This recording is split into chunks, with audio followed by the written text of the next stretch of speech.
Hello everyone, স্বাগতম জানাচ্ছি শিলাস কিচেনের আজকের পর্বে। আজকে আমরা দেখব গরুর কোরমা রান্না করা।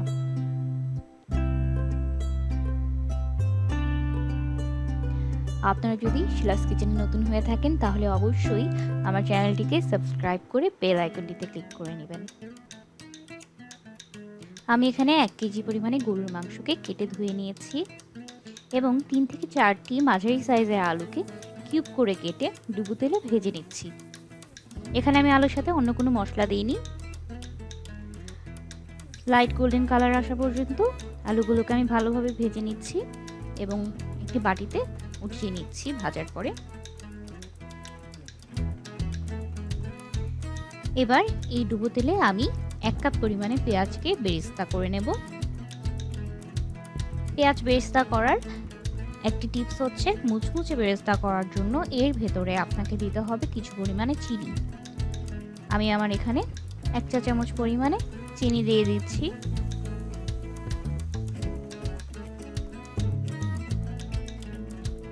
নেড়ে নেড়ে বেরেস্তা করতে হবে যেন পেঁয়াজগুলো পুড়ে না যায়।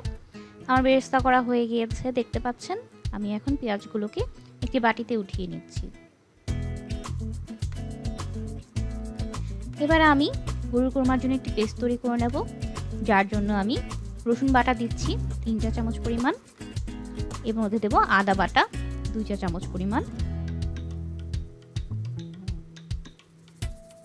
লাল কাঁচামরিচ বাটা 2 চা চামচ পরিমাণ। কাঁচামরিচ বাটা দিলে আপনাদের খাবারটা আরও বেশি সুস্বাদু হবে। এর ভেতরে দিয়ে দিচ্ছি ধনে গুঁড়া 1 চা চামচ পরিমাণ,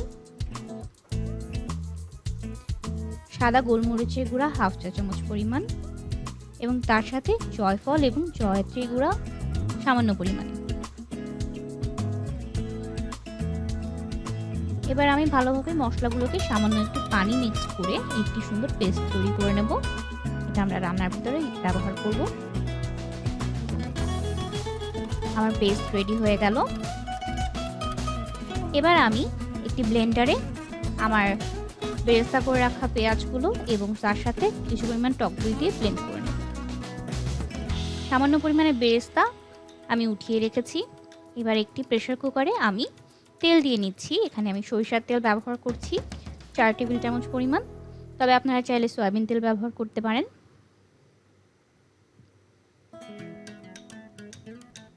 এর মধ্যে দিয়ে দিচ্ছি 2টি তেজপাতা, 5টি এলাচ, 3টি দারুচিনি, লবঙ্গ 3 পিস। এরপর ভালোভাবে মশলাগুলোকে আমি তেলে ভেজে নেব।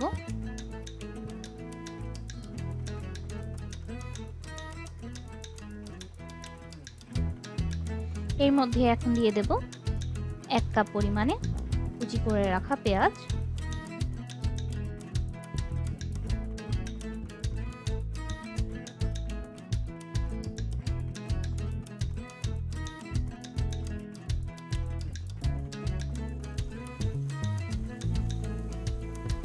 কিছুটা গোল্ডেন কালার এসে পড়েছে। এখন এর ভিতরে আমি আমার আগে থেকে তৈরি করে রাখা পেস্টটি দিয়ে দিচ্ছি।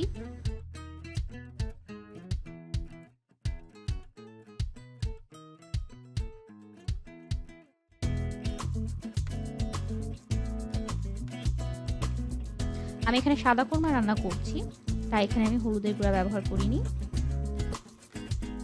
এর ভেতরে সামান্য একটু পানি দিয়ে সাথে লবণ দিয়ে দিচ্ছি।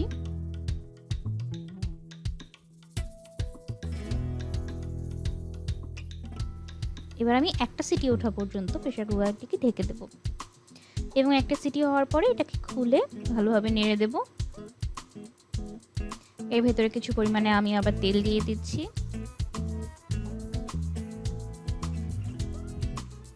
দেখতে পাচ্ছেন আমার মশলা কষাটা হয়ে গিয়েছে। এবার আমি এর মধ্যে আমার মাংসগুলোকে দিয়ে দেব। মশলার সাথে মাংসগুলোকে ভালোভাবে কষিয়ে নেব।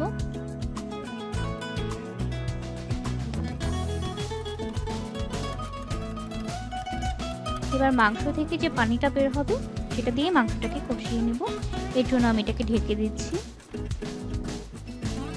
ঢেকে দেওয়ার পরে 7টা সিটি ওঠা পর্যন্ত আমরা প্রেসার কুকারটাকে রেখে দেব এবং 7টা সিটি হওয়ার পরে আমি এখন ঢাকনাটিকে খুলে নিচ্ছি।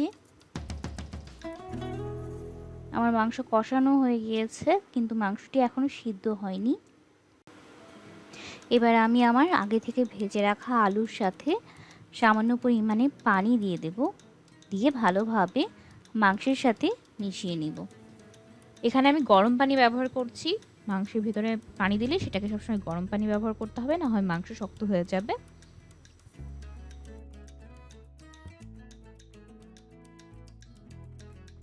এবার আমি কিছু পরিমাণে লবণ দিয়ে প্রেসার কুকারটিকে আবার ঢাকনা দিয়ে ঢেকে 5টি সিটি ওঠা পর্যন্ত রেখে দেব।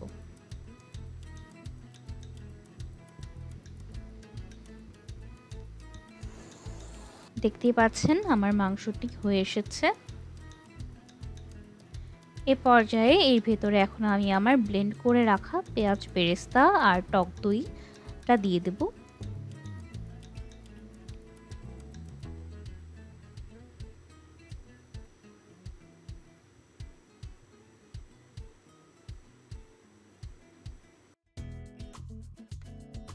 আমার ব্লেন্ড করা বেরেস্তা আর টক দই দেওয়ার সাথে সাথেই দেখতে পাচ্ছেন মাংসের কালারটা সুন্দর একটা সাদাটে ভাব এসে পড়েছে। আপনারা চাইলে ব্লেন্ড করার সময় এর ভিতরে কাজু বাদাম এবং কাঠবাদামও দিতে পারেন।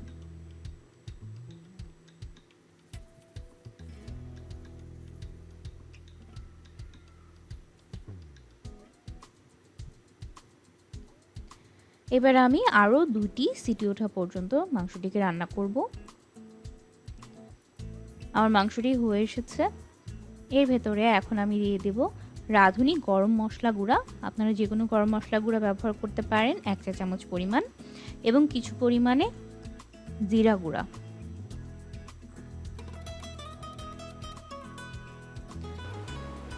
দু থেকে 3 ফোঁটা পরিমাণে কেওড়া জল দিয়ে দিচ্ছি।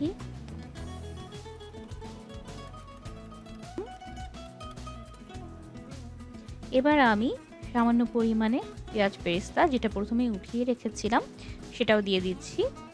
দিয়ে এখন আমি চুলাটা বন্ধ করে দেব এবং 10 মিনিট ঢেকে প্রেসার কুকারটিকে দমে রেখে দেব। 10 মিনিট পরে দেখতেই পাচ্ছেন আমার মাংস রান্না শেষ হয়ে গিয়েছে এবং আমার মাংসের ঝোলটি একদম থকথকে হয়ে এসেছে। আমার কোরমা রান্না শেষ।